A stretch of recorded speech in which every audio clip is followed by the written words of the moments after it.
തിരുവനന്തപുരത്ത് ഗവർണർക്ക് നേരെ കരിങ്കൊടി പ്രതിഷേധം. മംഗലപുരം ജംഗ്ഷനിൽ SFI, DYFI പ്രവർത്തകരാണ് കരിങ്കൊടി കാട്ടിയത്. 12 പേരെ കസ്റ്റഡിയിലെടുത്തു. നേരത്തെ ഇവിടെ നിന്ന് SFI പ്രവർത്തകരെ കരുതൽ തടങ്കലിലാക്കിയിരുന്നു. AV ജയശങ്കർ വിവരങ്ങളുമായി. ജയശങ്കർ, ഗവർണർ കടന്നുപോയോ? ഇന്നലെ നമ്മൾ മട്ടന്നൂരിലെ പ്രതിഷേധം കണ്ടതാണ്. ഗവർണർ വാഹനത്തിൽ നിന്ന് പുറത്തേക്ക് ഇറങ്ങുന്നതും പ്രതിഷേധക്കാരെ നേരിടാനെത്തുന്നതുമൊക്കെ. ഇന്നിപ്പോൾ അത്തരം സംഭവങ്ങളൊന്നും ഉണ്ടായില്ല എന്ന് കരുതുന്നു. അനുജ, ഗവർണർ കൊല്ലത്ത് നിന്നും മടങ്ങുന്നതിനിടെയാണ് ഗവർണർക്ക് നേരെ SFI, DYFI പ്രവർത്തകർ മംഗലപുരം ജംഗ്ഷനിൽ വെച്ച് കരിങ്കൊടി കാണിച്ചത്. ഗവർണറുടെ വാഹന വ്യൂഹത്തിന് നേരെ പ്രവർത്തകർ ഓടിയെത്തുകയായിരുന്നു. പക്ഷേ വാഹന വ്യൂഹത്തിന് അടുത്തെത്തുന്നതിന് മുമ്പ് പോലീസ് പ്രവർത്തകരെ തടഞ്ഞു. വലിയ തോതിലുള്ള ഒരു പ്രതിഷേധമാണ് ഇവിടെ SFI, DYFI പ്രവർത്തകർ നടത്തിയത്.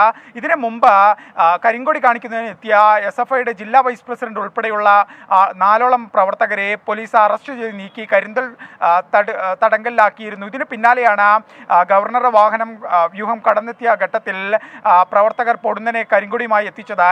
ഗവർണർക്കെതിരെയുള്ള പ്രതിഷേധം തുടരുക എന്ന ലക്ഷ്യത്തോടു കൂടി തന്നെയാണ് ഇത്തരത്തിൽ പ്രവർത്തകർ വാഹന വ്യൂഹത്തിന് നേരെ ഓടിയെത്തിയത്.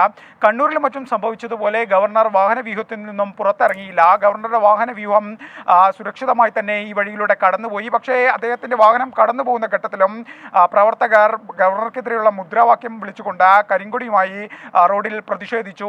പ്രവർത്തകരെ പോലീസ് പൂർണ്ണമായും അറസ്റ്റ് ചെയ്ത് ഒഴിവാക്കിയിട്ടുണ്ട്. മംഗലപുരം SHOയുടെ നേതൃത്വത്തിലുള്ള സംഘമാണ് ഗവർണറെ വാഹന വ്യൂഹത്തെ പ്രതിഷേധങ്ങൾ മറികടന്നുകൊണ്ട് പിടിച്ചു മാറ്റിയത്. എന്തായാലും നിലവിൽ ഗവർണറുടെ വാഹനം ഇവിടെ നിന്നും കടന്നു പോയിട്ടുണ്ട്. എന്തായാലും ഗവർണർക്കെതിരെയുള്ള പ്രതിഷേധം വരും ദിവസങ്ങളിലും തുടരുമെന്ന് തന്നെയാണ് SFI വ്യക്തമാക്കുന്നത്.